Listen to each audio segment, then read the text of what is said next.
Shots fired in the final stretch of the Philadelphia mayoral primary. We'll talk about that a little bit. A horrific hit and run near City Hall.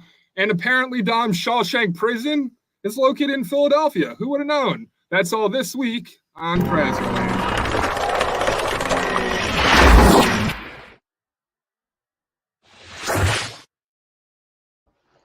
Welcome in, everybody. My name is Dan Borowski, the producer of the Dom Giordano program on 1210 WPHT. We're every day from noon until 3, and every week, Thursdays around 4 p.m., we like to put together what we call KRASNERLAND. It's a chronicle. It's a look at the crimes here in Philadelphia under the reign of hyper-progressive District Attorney Larry Krasner. And Dom, we are in the final stretch of the mayor race. How you doing, sir? And what are your thoughts heading into this final stretch? First, shout out to Steve Keeley, more brilliant than ever today. We got amazing. That guy on the prison thing that we'll talk about. And to Janine Pirro, who's not in Philadelphia. She's a big star on the 5. Yet in her new book that we talked with her about today, in which she goes after Hunter Biden, the border and all, she spends a lot of time on the Soros-backed DAs. And she says the most prominent is, you guessed it, Larry Krasner. And she said, oh, I didn't know that you guys would notice that. I have it memorized, page 109. Larry Krasner said this, Larry Krasner did that. People have to understand this guy, even among these Soros-backed, is the star, is the most famous, is the most virulent. The smugness is just beautiful. It's like the Mona Lisa of smugness when he takes the glasses off. Oh, when he has horrible. A woman holding a walker, standing for hours as he's sitting there sipping Starbucks coffee with the squares. So what is it about Larry that she specifically writes separate? Because there's progressive DAs all over the country, and that's why we're seeing the crime explode nationwide, which she writes about. But why does she focus on Larry? First of all, going in, she shows the outstanding numbers that he has that are world class as far as violence, carjacking, etc. But then, two, she gets it. She sees him as someone that the media highlights, even nationally, more than any of the other Soros-backed. And then 3, she sort of gets it, if I were coaching her, maybe she'd say it more clearly, that this guy is just smarter and more driven. And Dan, that brings us to the mayor's race. As much as I like, as people know, several candidates like the 3 we had the other day in our big debate, none of them has exactly answered, maybe Amon Brown has, how they would deal with Krasner. And the media doesn't ask them this, doesn't connect the dots, that their positions are antithetical to Krasner. One of them, Alan Damo, I love, and I still could vote for him, wouldn't even fire Outlaw. I don't get this. People are recognizing, I think, how bad this is. Now, maybe they look to Helen Gim and they think, but look, Helen Gim is doing very well. If people think crime is so bad, how would they vote for this socialist anti-police person? She's got her own mob. They're a certain segment in Philadelphia. But I can't believe somebody who is trying to guarantee public safety, and that means challenging Krasner, would not succeed in Philadelphia. So before we get into the hyper-ironic thing that happened to the hyper-progressive in the Philadelphia mayoral race, Dom's power rankings. Where are things standing that you're feeling? We had a conversation off air about some candidates before doing this show, but where do you stand? Where do you who's rising, who's falling, who's going to emerge the winner in your opinion? I think this Sunday will give us more of a tell of exactly where they are because the polling has been insufficient. I'm still stunned that I do believe Rebecca Reinhardt has a reasonable chance, maybe the best chance to be mayor. I don't see her turnout machine, who is, going to turn those people up for her. I don't quite get that. Sherelle Parker depends on African-American voters. Do they really decide to vote? If they don't vote in this election, Dan, if we don't top 35 to 40% of people voting in Philadelphia, there's no hope for these people in Philadelphia then. I mean, these are quality candidates with one exception. And this is a time when, my God, the change from Kenny to someone who's actually alive will be amazing. So I would put it right now, how they'll end up. And I admit some bias on this. I think in the end, Sherelle Parker is going to win, but Reinhardt could beat her out. One of those two will be mayor. In next position will be Helen Gim, and then sadly, Alan Dom, I think, will be 4th. Really? I like Alan Dom a lot. I don't see I might vote for him. I'm registered as a Democrat to do damage in this. I'm doing the calculation, though, and I told Roe to do that. I tell everybody watching, decide your vote. Sure, we want the best person, but if it's close in your mind, who has the best chance of stopping Helen Gim? That's who we ought to vote for. Yeah, and that brings me to the ironic moment that happened this week. Let's take a watch from 6 ABC and hear what happened here in Philadelphia in this mayoral race. Yeah, Gray, there's still a lot of unanswered questions about what exactly happened and led up to this shooting that left this campaign worker that was out volunteering dead. We believe they were working on the same team, handing out the same flyers with the same political candidates' names. Those campaign flyers now left behind, along with his backpack, a hat, and one shell casing. Police responded Monday afternoon to the 2000 block of Church Lane for multiple 911 reports of a shooting and a 46-year-old man on his back in the street. He was shot one time. He was unresponsive. Next to his body, just about a foot away, was a handgun. So police picked up this 46-year-old shooting victim and rushed him to Einstein Hospital. He was pronounced dead at 4:24 p.m. Police recovered 2 guns. The 22-year-old shooter, who was licensed to carry, remained at the scene and is cooperating with police. All right, so again, both are working for Helen Gim, and more broadly, this one Pennsylvania, which are hyper progressive, every bit as progressive as she is. So she puts up a tweet, one line, Dan, about sadness, death, and then the rest of it immediately, I had nothing to do with it, that kind of thing. Yes, yeah, here it is right here. Yeah. Says, hold on, zooming in here. I was devastated to hear about the tragic death of a canvasser today. My thoughts are with the family of the victim, the one PA community, and everyone impacted by this irrevocable loss. Did I ever say that word? Though the canvasser was not part of our campaign, this loss is deeply felt by all of us. She made it clear to say, yep, not part of our campaign. Exactly. Well, he is. Both of them were, and they were firing at each other. So what kind of people are working in her campaign? What would be said if it were somebody else that's a little bit more law and order? She would be on the attack. So I'm feeling pretty good day to day that on Tuesday night, I'm going to be on Twitter probably for hours past midnight celebrating Helen Gim is not going to be the mayor. But there's an outside shot at this. And Sunday, she's got the big rally with Bernie Sanders, AOC. She got the endorsement of Mark Lamont Hill, who is a professor, I believe he's still at Temple, who is rabidly anti-Israel. Some would say worse than that, and actually wouldn't drink water on a plane and talked about that, Dan. We can find the sound of that tomorrow. Well, he's a perfect example of a guy that doesn't really practice what he preaches, because I remember there was an event that you had with him, right? This is the same guy that he was talking about, what exactly are you talking my about? Position and accusing me of wanting income inequality. I had a Ford Focus from Bergey's outside at Fox 29 at 4th and Market, and he had a $100,000 plus Porsche parked out there gleaming, made a big U-turn on Market Street after all that. And the one host there, not Mike, it was somebody else, was all over his side of this thing. It was pretty intense. I've debated him several times. But Danny made news most recently where even the head of a major law firm in Center City, who was on the board at Temple, tried to get him out of there because of saying the Israelis routinely have tried to poison Palestinians by shipping poison downstream for their water. Helen Gim couldn't wait to get his endorsement yet. And I think the reason is this. People can't believe this. I think she's pretty weak in communities of color. She's stronger in these rabid, progressive hellholes. White people, younger, progressive, that's her audience. And she needs a little bit of a boost here to say that's not the audience. How does anybody, any voter, but particularly Jewish voters, knowing this about Mark Lamont Hill, that she stands here with, and this wasn't, well, I don't know who he is. They're standing there at Bobby's bookstore, which is not too far from me in Germantown, yucking it up and talking for a good long period of time. She knows who he is. Minnie writes in, I don't particularly remember this, Dom. You happen to remember this when Dom promised to shave his head if Gim loses? No, I said if she wins. I don't. Oh, man, to shave this for a loss, you know what?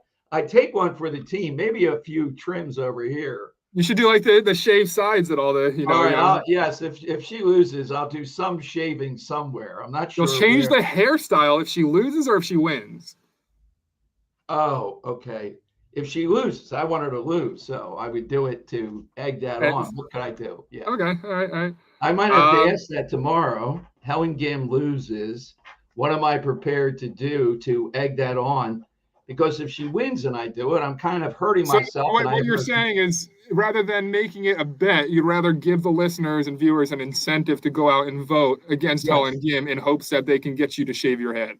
Yeah, and they can certainly call in with suggestions of what I could do. How about having Dan do something? I mean, usually has to not wear a hat for a week. There you go. It's usually the producer. I mean, yours is a lot worse than mine. Fall on the sword. You know, back in the day when they had duels, they had their guy duel. They never got shot. That's how it worked until Andrew Jackson came along and killed like 20 people and became president. Imagine if they had duels today, Biden and Trump dueling. You're just going to have a duel with they have pinch runners in baseball. Yes. I'm going to be the pinch receiver of the bullet. So you'll be the one shooting, but I'll be the one taking the bullet. Okay. I'm picturing Biden and Trump debating the rules before they have the duel and all. Oh, my God. Bill writes in, Dom, if Helen loses the mayor race, she'll run for Darrell Clark's 5th District Council seat in the fall under the Working People's Party. You think that happens? Oh, that's where she'll run?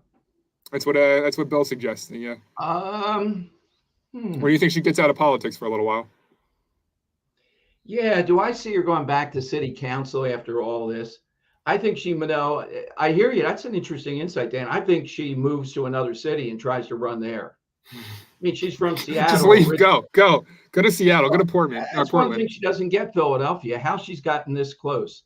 And I say this all the time, but we have different people here. Maybe it's weird. The first time she was on was years ago when these students were being beaten up, principally Asian students, at Southern, where I did student teaching, by African American students.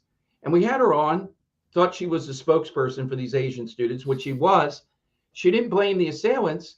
She attacked the principal, the school district, and, wait for it, society. And we didn't know back then. I don't even know if it was on 1210. It could have been on DB and 1210. I didn't have any sense of this type of. Now, I think like Dan the Red, conspiratorially, when Jim Kenney this week said, I'm not endorsing Sherelle Parker, but I did vote for her. Was he trying to help Helen Gim? I gotta wonder that, or maybe Reinhardt, because at one point him and Reinhardt were close, but then they had a falling out. So yeah, are they back together? Maybe but somehow or another, Sherelle Parker, and we had witness of that with you, was shaken by this, I think, during the debate. Well, so I saw Sherelle in the morning, and I told her the truth. She seemed. So Sherelle, when we've dealt with her in the past, she's always been bubbly, excited. Yes. And it's not that she was, down or anything. She just wasn't her bubbly, excited self that she usually is when she comes to like a debate or the program. So, I told her the truth. I said, anytime Maisie, my wife, happens to hear a voice on the TV, she says, we got to turn that up and hear what Sherelle has to say, because she loves Sherelle Parker. And Sherelle beamed from ear to ear, and she said, thank you, Dan, I needed that. So I'm assuming that was, a commentary about what happened that morning. That's what Jim Kenney will do to you, Dan. Yeah. I mean, the man is like an energy. There's a film, I don't know if I recommended it to you before. It's The Core. It's William Macy. I know of the film. I've never seen it, but when they dig into the core of the earth. Yeah, no. Oh. When anybody's hot in a casino, they bring him in and he just stands next to them. And he's such bad luck. They call him the core. He calls the cooler. The core, yes. This is the core. No, the core. I've not seen that. William H. Macy, Alec Baldwin. Yes. Our favorite actor, Alec Baldwin. Roxborough. The female in there is from. I've had her in studio too. Maria Bello. Yes. Maria Bello. Yeah. What happened to Maria Bello? Great actress, beautiful, smart, the whole thing. I don't know. In 2009, The Guardian named her one of the best actors to never receive an Academy Award nomination. So they were real high on her. Oh yeah. Coyote Ugly, she was in. Right. So I'm not seeing anything. Well, no, she's been in some stuff, just nothing I've heard of. So I don't know if she's really fallen off or what. All right, sorry, going down a hole of pop culture here, but let's get back to the Helen Gim, progressive politics, and the effect that they have on the city of Philadelphia. How things work behind the scenes here with Dom and I. Oftentimes we'll talk about a story before we bring it on air, and we'll have a conversation about where we want to approach it. But this one I'm going to drop on Dom right now, because I think if I play this, he can see easily where I want to go with this. because this is evidence of progressive policies at work and the negative effects that they have on crime in a big city. Take a watch. When they killed my son, they walked away. 2 suspects are seen on surveillance video released by Philly police. They drive off in a gray Ford Fusion. One unique feature, the car had a paper license plate.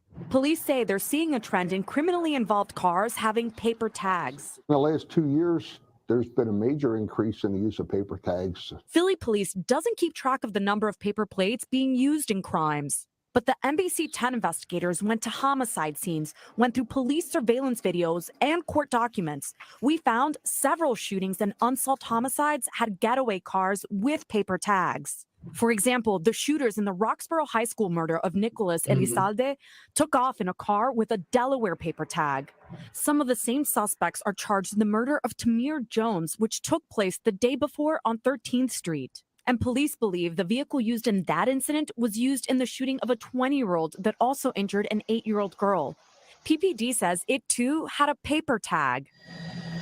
Just weeks ago, an internal police document obtained by the NBC 10 investigators notes the vehicle used in a heist of $750,000 in dimes had a paper tag. The Philly Police Department's YouTube page highlights crimes on video. Some of them show suspects driving cars with paper license plates. They don't want their car identified.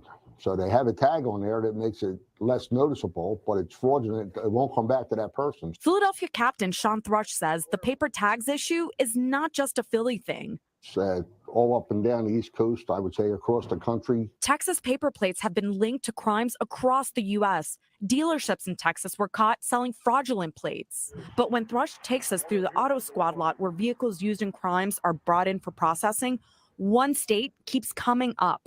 This is a Delaware paper tag here. You can see it's not even filled in. It's just paper. It's literally a paper tag.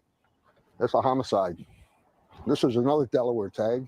Thrush says tags, particularly when fake, make it harder for police to find the bad guys. It adds another layer of investigation. Sometimes paper tags may be legitimately issued but are stolen or fraudulently used by placing them on different cars. All right, so I'm going to stop it there. This goes on for another 3 minutes or so. It's a fantastic report by NBC 10 here. Yeah, I clipped it today. I agree with you. And Delaware doesn't want to seem to pitch in too much. They're kind of dismissive of the whole thing and what I read. And of course, this comes back day after day. When will the court decide on the driving equality law by Isaiah Thomas? There it is. There it is. We have this woman killed. One of her kids may have been killed, knocked out of their shoes. You got a car driving around with the paper tags, apparently, that killed him at Broad and Arch, driving the wrong way with the lights off. The police are scared to death to pull anybody over. They don't want to be a cop who's active, actually doing stuff. So as a result, we're seeing more mayhem in Philadelphia. I would put this driving equality second to Larry Krasner. Well, boy, third behind Daniel Outlaw as the principal reasons why it's the Old West. And it's a hyper-progressive notion of let's try to fix a problem without thinking of the negative implications of such, and not taking into account that criminals are not completely stupid individuals. And if they can take advantage of something, they're going to look to take advantage of it. And that's what we're seeing now over and over. Again, there's not a time, I say it's two now. I used to say this all the time. There's not a time that I drive home to Port Richmond from here in Center City that I don't pass at least one temporary paper tag. It's now at least up to 2 to 3. That's a reason to be pulled over to me, given everything that's going on. But of course, we're not going to do that. And again, what would I tell a cop? Hey, just pull over the worst that you think, because if you pull over, say, 5 cars a week, your name's going to stand out. There's going to be a problem. I don't know if Krasner has a list or who has it. Well, this week we had the SWAT team cop, mistrial. He was ordered to use pepper spray to get maniacs off 676. He pulled up the goggles they brought so they wouldn't be affected by it, which is standard procedure. Krasner is going to try him again. Instantly, almost instantly after the mistrial was declared. Exactly. Or the hung jury, whatever it was almost instantly. So Dom, you mentioned to me from the reporting, Dan, it wasn't like one, you know how they say one person was a holdout, we couldn't convince him. There was no sense of that. It seemed to be like maybe a couple people thought yes or 4 or whatever, and the others said no. It wasn't even close. In a case like that, why are you retrying this guy? Because he just wants to send a message to the police. I'm on my own company time. I'm going to drag you through this. Yeah. So, Dom, I want to go back to a topic that you brought up while talking about the police having their hands tied. Absolutely horrific hit and run here. Let me see if I can pull it up here. And from Fox 29 now, let's take a watch. Hit and struck by a vehicle here last night. You know, like there's total anarchy in this city. A mother walking with her children at night in Center City is now dead after being hit by an SUV that was being tracked by Philadelphia police. Her daughter, one of her 3 children who were with her at the time, was also hit but is expected to survive. Chief Inspector Scott Small with the Philadelphia Police Department says police noticed a dark gray SUV driving extremely fast and on the wrong side of JFK Boulevard last night just after 10. Wrong side. When it got to the 1300 block of Arch Street, the officers from the 6th District clearly saw this vehicle strike someone because they saw a body launched into the air about 20 feet. The driver, according to police, making no effort to check on the people who were just hit, instead flooring it out of sight, leaving the mother to die. Officers immediately began to try to help the mother and child that had just been hit so violently they were both knocked out of their shoes. I feel bad because there is no words that I can say to make them feel better. It's just the families. Police announcing midday Wednesday the arrest of a person of interest in the case, as well as the vehicle they believe is responsible. No, it's not surprising. That happens here all the time. It's just they don't care about the pedestrians at all. They just drive fast and they don't see the traffic lights or anything. They don't care at all. Jenny Paul moved here from New York City 4 years. Well, the question we would always ask is, did you vote? And if so, did you vote for Larry Krasner? Did you vote for Democrats? You know, I realize reporters can't say that, but the connected dots, everybody says, gee, look at how bad this is. Okay, we know what the remedy is. So I'm trying to pull up a comment that so Reddit, as we know, is a very far left social media source, and Philadelphia, r/Philadelphia was discussing this, and they blamed it on police. They said, why are police not chasing people like this going the wrong way on, believe it or not, that was the progressive stance, or why are police not giving chase to this individual? Well, if they're chasing him on the wrong side of the road, though, at the same time, then we know what can happen there. Why won't they just, it's the state of the city, and it's because of your politics, Reddit, that we're in this state, and now you're going to blame police for trying to do their jobs in the way that you're demanding that they do it and saying that they're still wrong. And if they do chase them and then there's collateral, people hit. Exactly. And we'll hear that. So it is a no-win. But I mean, I have faith that if some of the people we've interviewed are elected mayor, this is going to change, not overnight, but there is going to be real change. If it's Helen Gim, people have to realize whatever you can do to influence people, it will be worse than this. I know that's hard to believe. Haven't you seen it play out? Just imagine what Philadelphia will be like. And if you know people, like if you live in the suburbs and you know people in Philadelphia with a vote, you got to tell them to vote against this progressive, because if you live in the suburbs, here you go, Swarthmore, you got 3 Philly men who are chased and charged with catalytic converters. Right. Yeah. So it's coming out to the suburbs. We do this every week. There's another story. Sorry, dropped my headphones there. Another story and another story of individuals leaving Philadelphia, going out to the suburbs, committing crimes that they know they can get away with in Philadelphia. And then obviously police in the suburbs will get them, unlike what we're seeing here. But it's coming to your town. So unless you get behind this and get these progressives out of office, man, it's going to continue. It's going to continue. And you're going to see stuff like that Shawshank Redemption, like prison break up in the Northeast there. Today we had Steve Keeley on. I implore you to go check out Odyssey app, the Odyssey app, 1210 WPHT, anywhere you can find our podcasts, here on YouTube. No, actually, Steve wasn't on our YouTube today. So no, you got to go on the Odyssey app to get the exclusive podcast over there. Steve Keeley brought us in depth and told us tons of details about this prison breakout, Dom. And who do you blame? So what happened? I have a video here, but I just want to summarize it for everybody. two individuals, one charged with 4 murders, I think. This guy is a spree murderer, if I'm not wrong. 4 murders. Some of Yeah. them at the age of 16. And his friend, older friend, I guess, being held on drug charges and gun charges. Yeah. and gun charges, but not murder. They snuck out. I guess there wasn't staffing on the floor, allegedly, and they were able to sneak to a wall, cut a hole in the wall, and escape. And today we found out via Steve that there was a female also involved, allegedly, who spoke with them and helped plan this. But Dom, just who do we blame? Who do you blame for this? Well, it starts with Kenny. When Kenny last July, so it'll be coming up on a year, said he was tired of being mayor. He couldn't take it anymore. He's going through the motions. They should have made a move at that point. It was national news to get him out of there because he's coasting, and the woman running the prisons, the Prison Guards Association, had a vote of no confidence just in the last 10 days saying what's going on here is insane. This is going to happen. Dan, 10 people have died in that prison one way or another in the last year.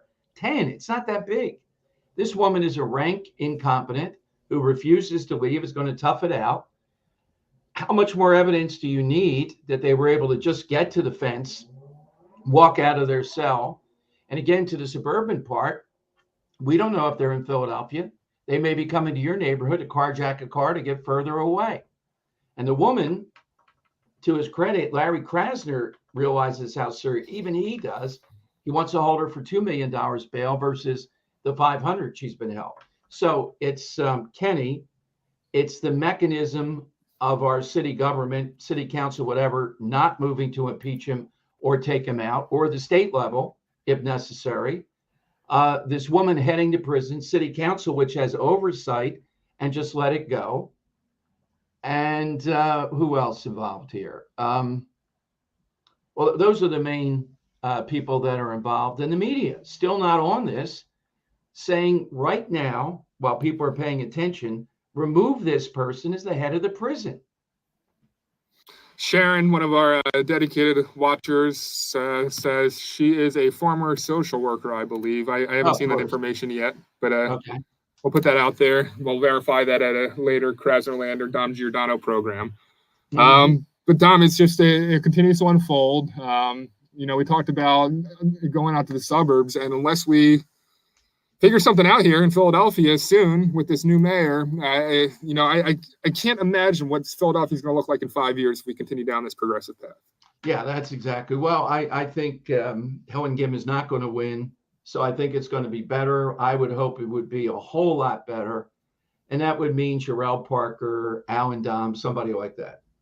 Let me ask you this. I ask it often. I just wanted to see if your opinion has changed. Is there any indication that Sherelle Parker, Alan Dom, any of the Democrats, who I have a lot of trouble trusting just in general, Democrats, not these individuals, but just the party of Democrats, is there any indication that they'll do the, get elected, get some influence, and then do a 180 on what they're telling us they want to do with crime and head down that progressive path? I don't think so. With Alan Dom, I know that he is wedded to this, and I know behind the scenes who's advising him, but I can't say that he would put as the advisor that, we'll have no time for that. Sherelle Parker, I believe, can do it because as an African-American female, she says it a lot. You're not going to push me around on crime. I'm going to do it. I believe that. Almond Brown, up and down the line, definitely would. Jeff Brown, I'm not so sure. Reinhardt is very detailed and would take a detailed approach, but she's a light progressive who said sanctuary cities are here to stay. So, and then Helen Gim in ranked choice voting is behind the devil. Now, do you fear that if Rebecca Reinhardt were to get in office, that the relationship with the police would continue to devolve even further? Or do you think, because remember, she had that audit on the union and things got heated between her and McNesby. I don't think it would be good. No? You don't think it would turn around? It might not be horrible. She's not that type of person, but ideologically, it wouldn't be good. No. All right. Well, that's all we got this week. Dom, it's been an absolutely crazy week. I don't know if Keeley's doing it, but somebody needs to do the David Simon thing and keep a record of what's been going on in Philadelphia. I mean, with this Amin situation, even like The comments on Philly Wiki, which I've been I've been watching because with this prison stuff, it's fascinating. Even commenters there are saying, I think it's time for somebody to start writing a Wire version of Philadelphia, like a Wire Part 2 with Philadelphia, because a lot of the Wire comes from truths that David Simon had experienced and the other writers while working for the Baltimore Sun. Well, right, and I don't think anybody's quite like Larry Krasner. There's really not. And could you imagine the characterization of a person that is similar to Larry Krasner, that like they do with the Wire? I don't think the mayor said, I don't want to be mayor. I just want to pick up the check. Even in the Wire, he didn't say that. May have gotten caught with his pants down. We can live with that, but not wanting to be mayor. Yeah. If you want a new hobby, Dom, maybe we should start working on that. And okay. Yeah, maybe we can launch the next Wire. Just wrapping up with our listeners. Minnie says Dan is wearing Houston Astros orange. No, I'm slouching, Minnie, because if I get a little higher, it's the Phillies Peters. Okay. Yeah, get out of here with that. Never mind. And Sharon says, I heard an interesting statement today. Toothpaste aisle is more secure than our border. Isn't that the truth? So it's becoming the truth. Where was there? Is there? Have you seen any more in Philadelphia? Just entire walls of you have to get it unlocked to get the product out. I haven't seen that quite like San Francisco yet, no. But I have seen it starting with many. Yeah, they keep adding products. So everybody, we will see you next Thursday at 4 p.m. right here on KRASNERLAND. And as always, we're live from noon until 3. You can join us for Dining with Dom right here on YouTube tomorrow at noon. We'll be back live here on YouTube, but you can always catch us and all our friends, Nick Kale, Rich Zioli at 1210wpht.com and the Odyssey app. Dom, any final words before the final spiel? No, we will see you tomorrow. And tomorrow you might want to tell me, or before then, what should I put up? I'll do if we stop Helen Greiner. I'm going to do my part here. I don't know, shaving the head now. That might be a little too far. Yeah. We got to stop every Democrat running for the next 3 years for me to do that. Yeah. How about tie your left foot to the ground so you can't use it while driving? Aha, there we go. I will drive with 1 foot for a week without crashes. I'll have to go very slow. All right, as I say at the end of every KRASNERLAND, it was very easy to prepare for a week. A lot going on here in Philadelphia, but we will pray for a much safer week and much harder to prepare for a show next week. Dom, until then, we'll see you on 1210 WPHT. Bye, everyone.